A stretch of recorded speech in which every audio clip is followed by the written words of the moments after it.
Hello, everyone, and welcome to another episode of Dojo Live this Tuesday, August 9th.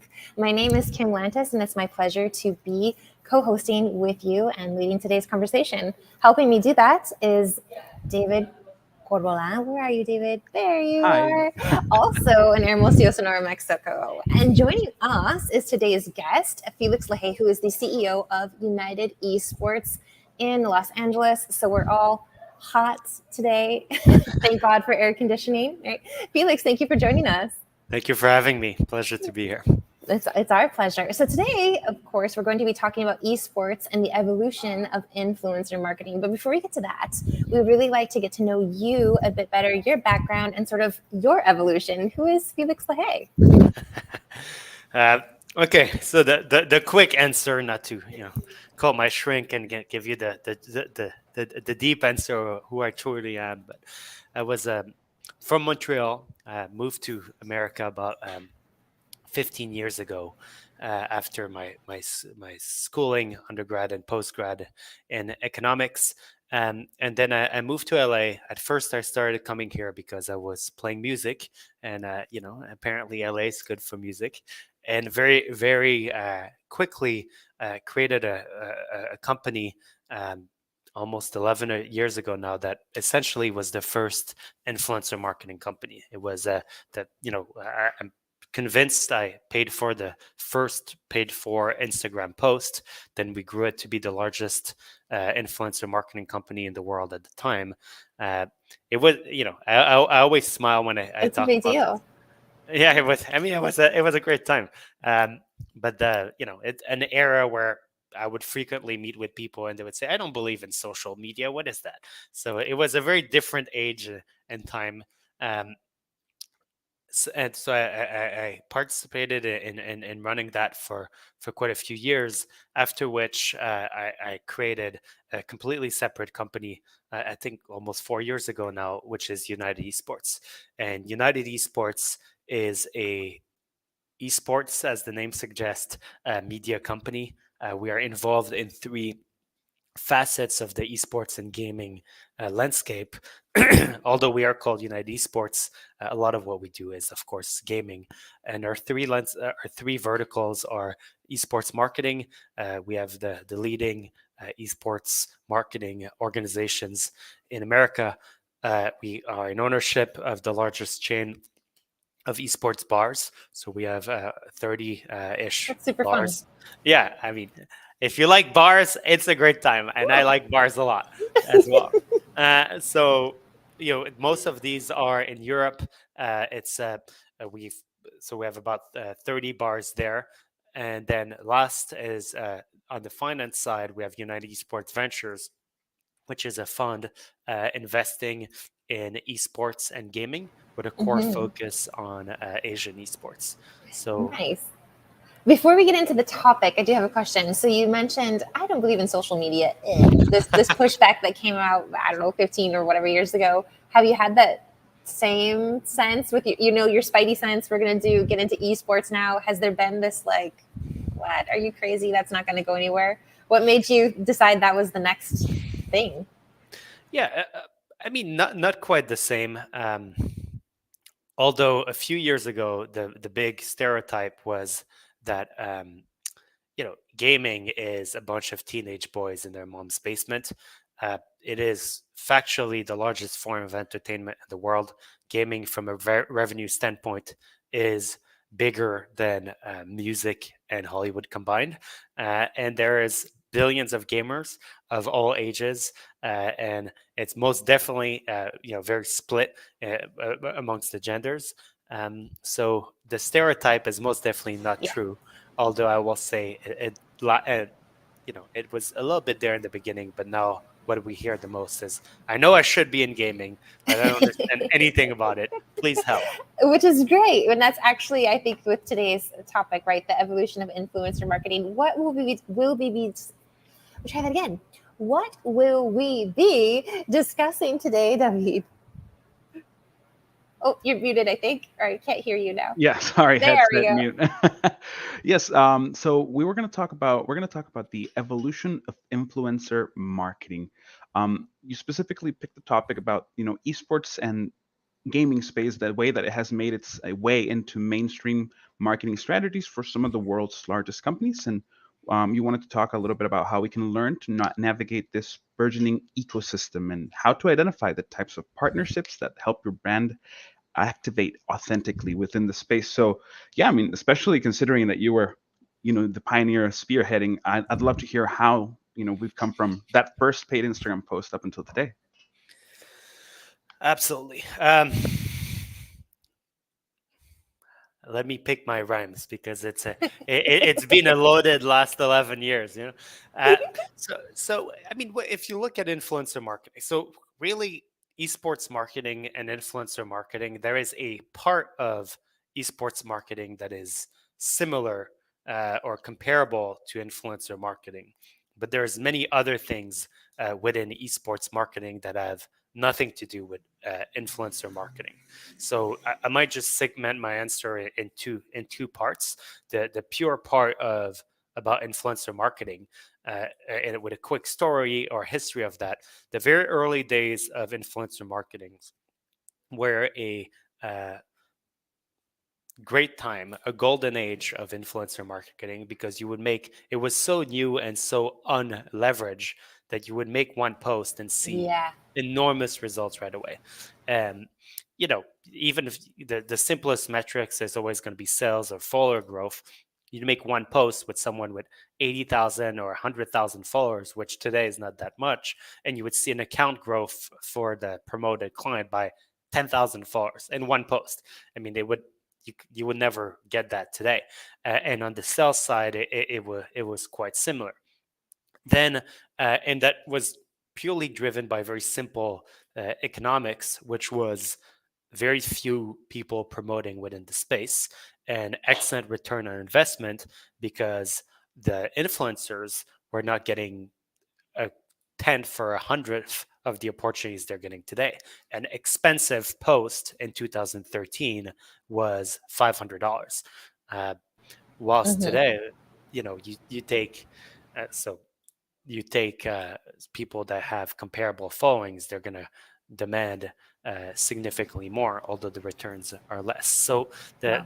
the last 10 years of influencer marketing can be summarized by a very short period of incredible value, then an entry into the space by many players and consolidation and the presence of agents, talent agents. A lot of value was candidly diminished when talent agent, at least for brands, when talent agents got involved because their goal was to, I mean, it's their job to maximize payout whilst minimizing output. I mean, I have nothing against it. It's literally what the job of an agent is. They want Hmm. their client to have as many opportunities as possible and get paid as much as possible for each opportunity.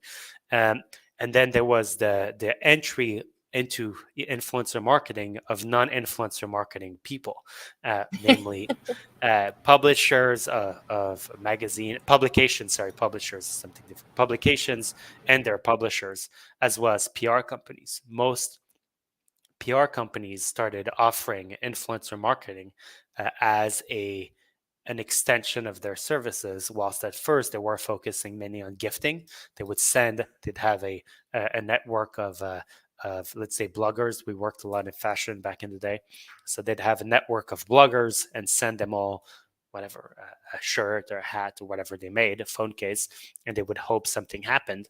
And then progressively they incorporated paid for influencer marketing in their services.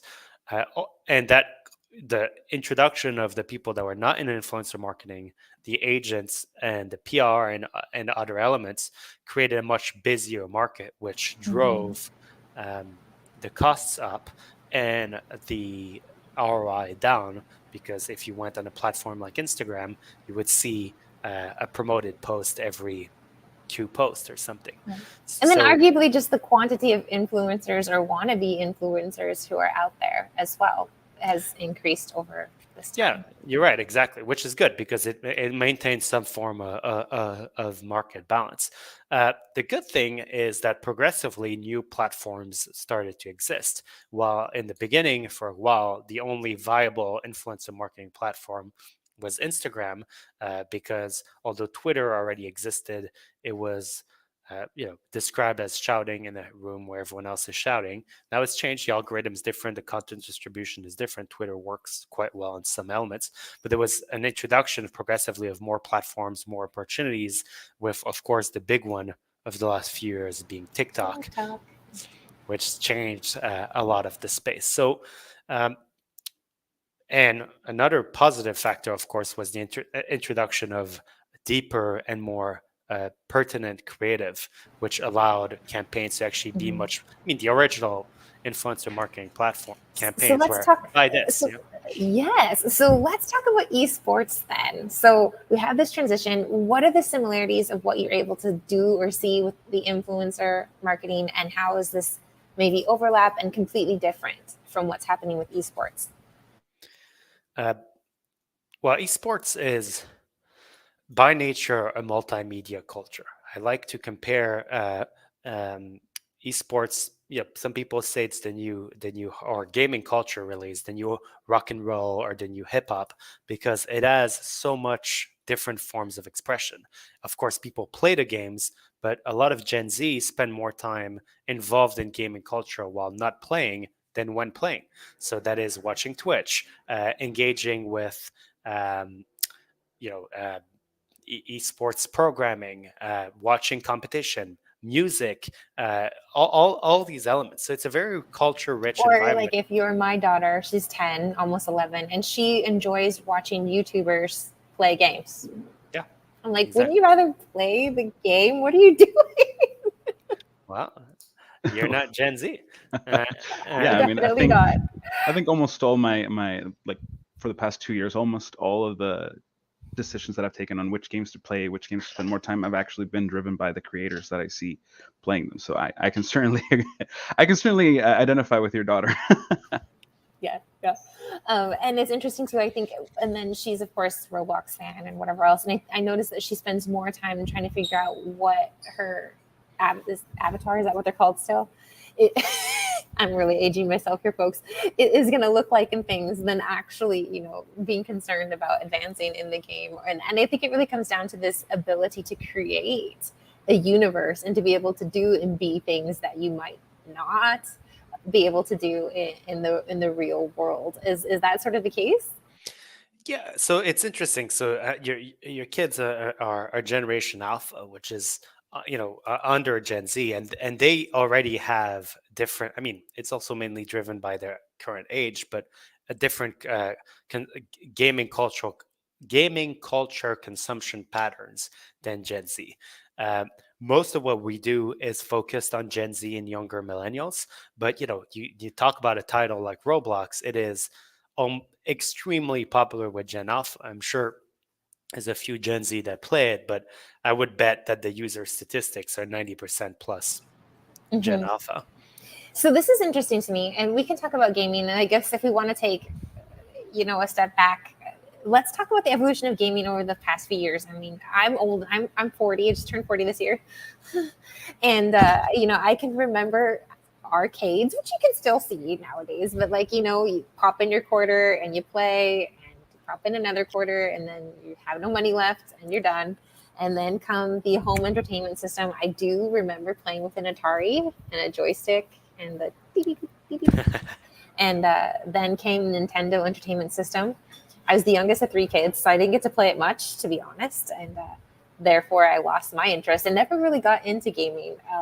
And then so on and so forth, the rise of the internet. But who are these generations, and what marketing tactics can we tap into maybe for each one of them? What have you seen happen? I'd love to know where I fall in that marketing tactic. How am I being taken advantage of, Felix? Do tell. It's You are getting taken advantage of when your siblings got you a controller that was not plugged in. No, it was my parents' fault. I do maintain because they divided it up into like you die and then the next person gets to play, right? So my life would last about 3.6 minutes and theirs would last about 3.6 hours. So I'd just get bored. Yeah, well, so the one thing, one of the ways we look at generations of gamers. There is four, as we alluded to. I'm not going to talk too much about Gen Alpha because, candidly, it's the one that we operate the least within, and they are children, and by nature, children have different, um, you know. Habits than adults. Well, so the four, Limitations. In theory, they don't have any yeah, money to spend either. So yeah. So the three, the way we look at it is we the oversimplification is Gen X, millennials, and Gen Z. But in what we do at United Esports, we call them Gen Zero, Gen One, and Gen Two gamers, and that very much relates to when did online gaming appear in your gaming journey. Gen Zero are the people that mainly Gen X. So my cousin is 15 years older than me. He is a Gen Zero gamer.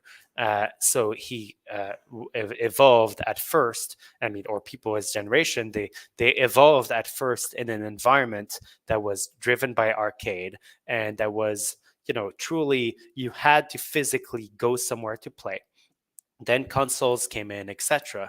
In Gen Zero, it's not the case of everyone, but in Gen Zero is where gaming is most associated. The Gen Zero gamers that still play today are the closest to what we would truly qualify as true nerd culture. I'm incredibly deep in nerd culture myself, but nerd culture associated with playing Dungeons and Dragons, board games, painting minis, listening to metal. It is almost 95% the plus kids that. from Stranger Things. Yeah, exactly. But that's it. The kids from Stranger Things in the show are from, grew up in the 80s. If they were, if real the people like that today, when they're 50 years old, will still be involved in similar things. Although D&D is making big resurgence, that's another topic. For them, for Gen Zero gamers, the online gaming plays a very small part of their development of their gaming habits.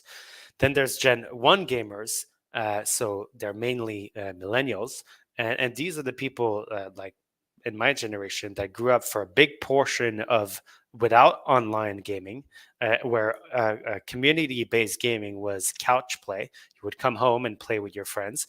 I remember I only really started playing online. I was already in college, and I'd been playing video games since I was like 5 years old. So they have a mix attitude towards gaming. But for Gen 1 gamers, there's a lot of gaming. They're very involved in certain IPs, etc. But gaming is more primarily involved around gaming. Either it is watching gaming or participating in gaming.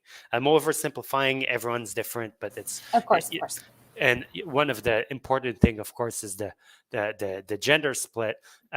Whilst Gen Zero gamers are 90+% male, in Gen 1, it's probably 80, 75, depending on the communities.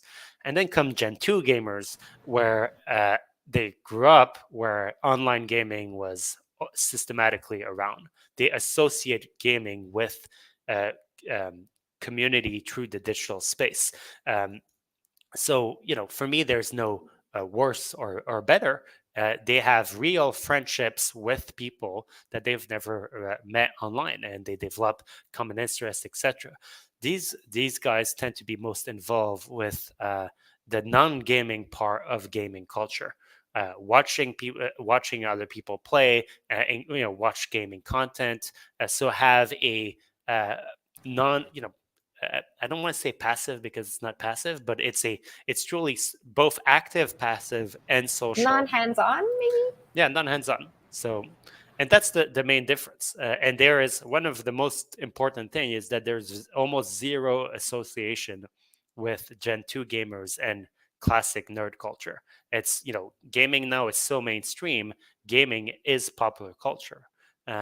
So that's kind of the main three forces: association with nerd culture, how social of an experience, or in which Mhm. settings is it a social experience, and of course the gender split with Gen 2 gamers are almost even. So how does this come about, like with your idea of your esports bars? In some ways, this is, to me, I think it's maybe this mashup, the best of all worlds. Like, there's the physical gaming, there's the ability to watch other people both in person and on a screen, or what does this look like? Well, our esports bars, they are a bar with with screens and decor. I mean, the easiest way to think about it is like a sports bar. Instead of playing sports, esports are playing. Instead of the decors being Montreal Canadian flags or Laker flags, etc., it's gaming, and to some extent a little bit of nerd culture sprinkled in. And there are in most of our bars abilities to play, but candidly, the majority of our patrons come in to hang out, and they want to hang out with people with a shared passion, and they hang out around the shared passion that is gaming. Yeah, I go ahead. guess.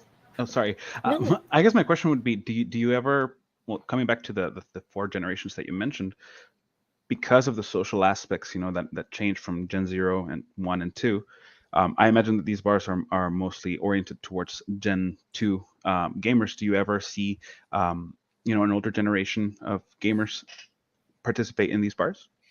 A little bit. I mean, each bar is different. They're all in different cities, so each one has a different community. We really launched, the original company was launched 10 years ago in Paris as Meltdown, and that was, of course, mainly Gen 1 gamers. But you see Gen 1, Gen 2. I'd say the bulk of the patronage is those younger people.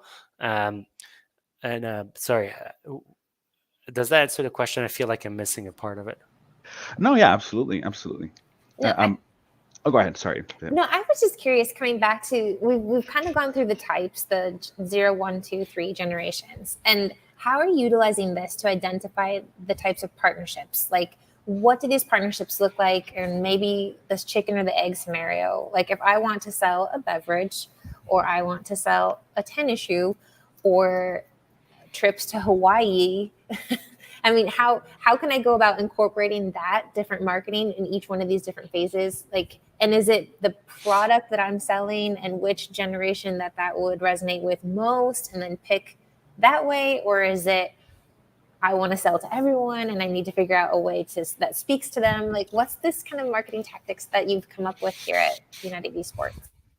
Oh, absolutely. I mean, the number one segmentation on audience is going to be around demographics. So, if a potential partners comes in that says we are trying to target women 45 plus, I will say gaming is not for you.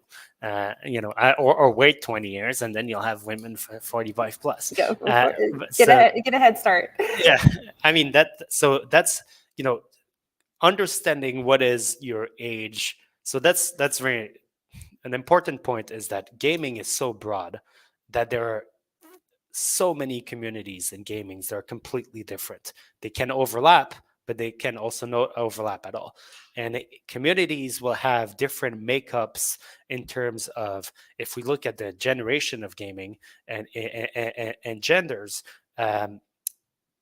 they'll have completely different makeup. So the 5 second oversimplified example is, if you look at the FGC fighting game community, it is a majority. It's changing a little bit, but traditionally it was a majority of men. If you look at Overwatch, a great title, one of my favorite of all times, it's about 50-50. And then from an age standpoint, Fortnite is almost exclusively played by Gen Zs, and a game like World of Tanks was primarily played by people 30 plus. So you have that segmentation in demographics. Then there's a psychographic element that comes in. We have one of our great partners, DigitalOcean. They make servers and a bunch of services, and their core audience was people who work at startups, not game developers, well, game developers, yes, but programmers. And we realized that one of the very closely matched audience in terms of spending power and when they are in their career is esports chess. I don't even know if not a lot of people know that their esports chess exists. It's a super active community, millions of people involved, and we rolled out a bunch of partnerships, shows, competition, contents within that space. So the first thing is to understand where the audience is, and of course, United Esports does this every day, all day. So if we know who your audience is, we know where they are. That's where it starts. Then, of course, we have to determine what we're going to do, but it's slightly easier if you know where you're going to be to determine what you're going to do. No, that makes a lot of sense. And when it does come to marketing, what are the variety of ways in which we can market to gamers? I mean, what does that look like? Paid advertising, interruptions, like what is the variety of options out there? Like, I don't know if I'm right or wrong, but I think chess, and I'm like, wow, that would be a great place to maybe advertise for a wine or a beer, or right. So, what's the thought process behind this? So you're right in what you're mentioning, because both of these things require to be 21 plus, at least in the US. I'm going to give you a very quick, non-exhaustive list of how one can market in esports and gaming.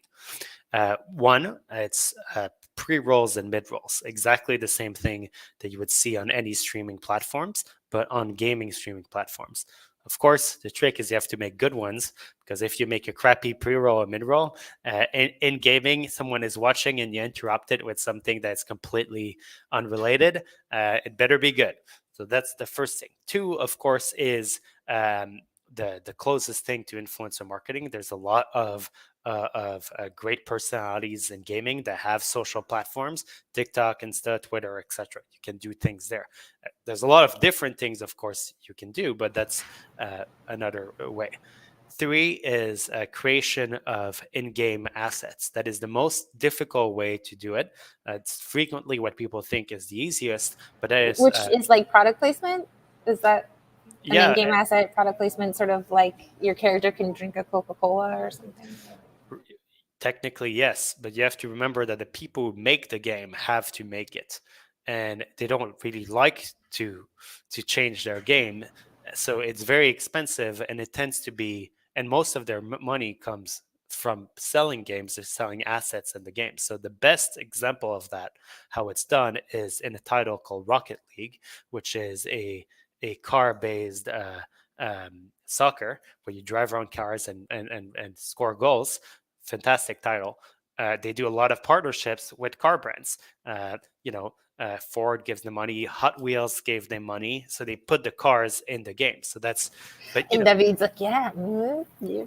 I'm David, like, what's your Rocket League car? Come on, what are you driving? oh, well, I use the Fennec, because I like to look try hard. But yeah, I mean, as soon as you said, being able to like in-game assets, I immediately thought about, how Musty was super happy that he was able to get his flag into the game. sure. I remember how excited I was to have the possibility of. I was considering buying the F-150 truck that they put, like, immediately, like, I think you really hit in on the name when you said that's the best example of product placement and in-game assets.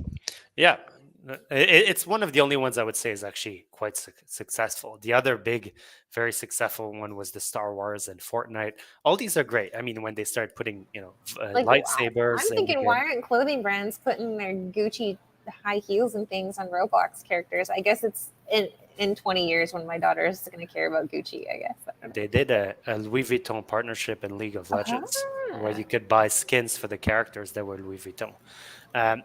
So this is the in-game assets. It just so people know, these are multi-million-dollar partnerships, because these game companies make a lot of money and they have to code it in, and as a result, you only see mega big companies that are very involved in the space do it. Then there are sponsorships of esports teams or esports tournaments. That can be as easy as as a logo on a jersey. Whichever brands, and when esports teams compete, they have jerseys like any any team would have. You can sponsor a jersey, you can sponsor the tournaments. In the sponsorship of tournaments, you can have segments.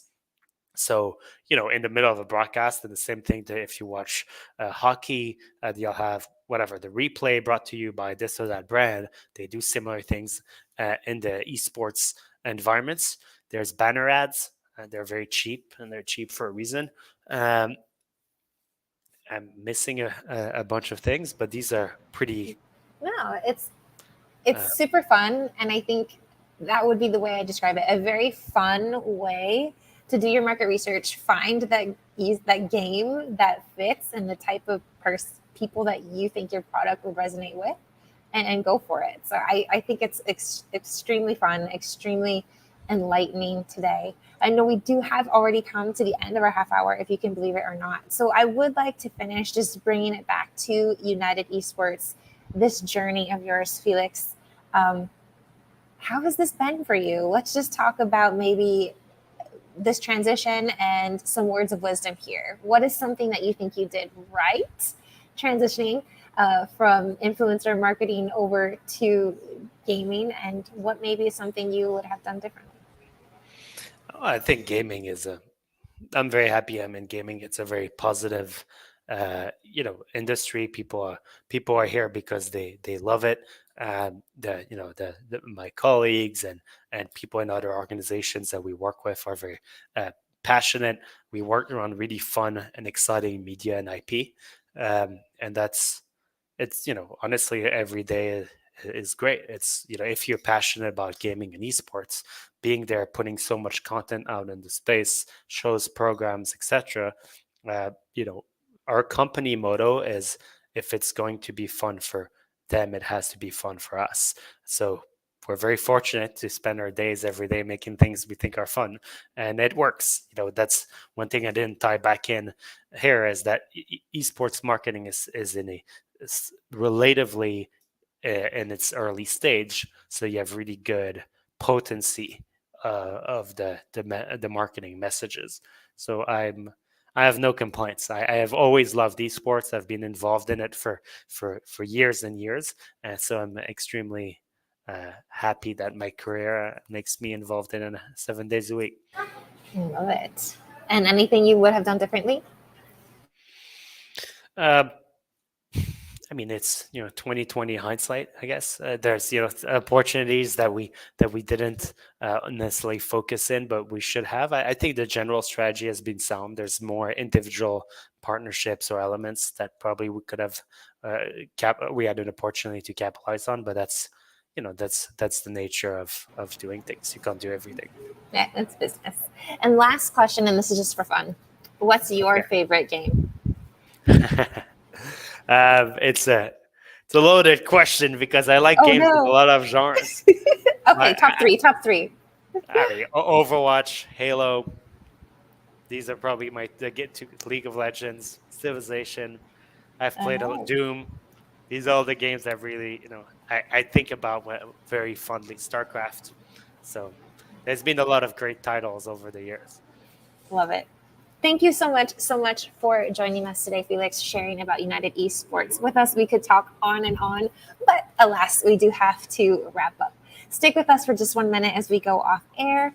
But before we do, I'd like to introduce tomorrow's show. Tomorrow, we're going to be talking with Tim Suckanek, who is the CTO of Stellit. And he'll be talking about the Edge revolution and that it's just started. And overall, we as an industry have just started to understand what's possible with the Edge, a little bit of history, where we're at, and the future. So catch us tomorrow, 12 o'clock Pacific, right here on Dojo Live. Thank you again so much, Felix. Have a good one. Thank you so much, guys.